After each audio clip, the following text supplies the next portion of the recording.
Hello friends, welcome back to YouTube channel. സുന്ദരി കുട്ടയെ മുഖമൊക്കെ കഴുകി വന്ന് വെയിലത്ത് നിന്ന് ഗ്ലോ ഒക്കെ കാണിച്ച് നമ്മൾ നേരെ ചായ കുടിച്ചിട്ട് നമ്മൾ ചുട്ടുമണിയൊക്കെ കളിപ്പിച്ച് നമ്മൾ നേരെ പോയത് മാർക്കറ്റിലോട്ടാണ്. മാർക്കറ്റിൽ പോയിട്ട് നമുക്ക് ഇന്ന് എന്തെല്ലാം ഉണ്ടെന്ന്. അപ്പോൾ മലപ്പുറം എന്ന് പറഞ്ഞാൽ കറക്റ്റ് സ്ഥലമൊന്നും ഞാൻ പറഞ്ഞിട്ടില്ലായിരുന്നു. മലപ്പുറത്തെ എടപ്പാളിലാണ് നമ്മൾ വന്നത്. ഇപ്പോൾ എടപ്പാളിലുള്ള മാർക്കറ്റിലാണ് നമ്മൾ വന്നത്. രാവിലത്തേക്ക് ഉച്ചയ്ക്ക് വേണ്ടി മീൻ വാങ്ങാനാണ് വന്നത്. ഒരുപാട് മീൻ കണ്ടപ്പോൾ എല്ലാം വാങ്ങിക്കാൻ തോന്നി. പക്ഷെ നമ്മൾ മലക്കറിയും മീനും വാങ്ങിച്ചിട്ട് നേരെ പോകാനുള്ള പ്ലാനിൽ നല്ല വെയിലുണ്ടായിരുന്നു. അതിൻ്റെ ഇടയ്ക്ക് നമ്മളെ ചേട്ടൻ കുനുകുനാന്ന് മീനൊക്കെ സൂപ്പറായിരുന്നു നമുക്ക് തന്നിട്ടുണ്ടായിരുന്നു. അതുകൊണ്ട് നമ്മൾ നേരെ വീട്ടിൽ വന്നു. എന്ത് ചെയ്യാനാണ്, ആമിനെ എപ്പോഴും ഇങ്ങനെ ഇൻസ്റ്റാമിൽ കളിച്ചുകൊണ്ടിരിക്കുക. നീ പ്രകൃതി ഭംഗി ആസ്വദിക്കണം. അതിനുശേഷം നമ്മൾ കൊഞ്ചൊക്കെ നോക്കിയതിന് ശേഷം നമ്മൾ നേരെ ഫുഡ് കഴിക്കാൻ വേണ്ടി പോയിട്ടുണ്ട്. വയറ് വിശന്ന് കത്തി.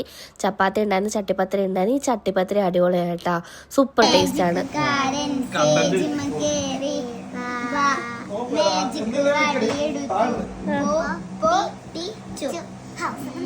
ഇതെല്ലാം കേട്ടിട്ട് എൻ്റെ കിളി തന്നെ പോയിരുന്നതിന് ശേഷമാണ് ആമിനയുടെ കിളിയും പോയത്. നമ്മൾ നേരെ ബാൽക്കണിയിൽ പോയിരുന്നു. ഓട്ടിൻ്റെ സമയത്താണ് നമ്മൾ പോയത്. അതെല്ലാം കണ്ടതിന് ശേഷം നമ്മൾ പോയി ഫുഡ് കഴിക്കാൻ പോയി. അപ്പോഴും അടിപൊളി ഫുഡായിരുന്നു. ഇതിൻ്റെ പേരും കാര്യങ്ങളൊന്നും എനിക്കറിയത്തില്ല. അങ്ങനെ നമ്മൾ ഈവനിങ് ഔട്ടിങ്ങിന് പോകുന്നതിന് മുമ്പ് ഒരു 10 അയച്ചിട്ടുണ്ട്. വീഡിയോ ഇഷ്ടപ്പെട്ട ലൈക്ക് ചെയ്യുക. ബൈ.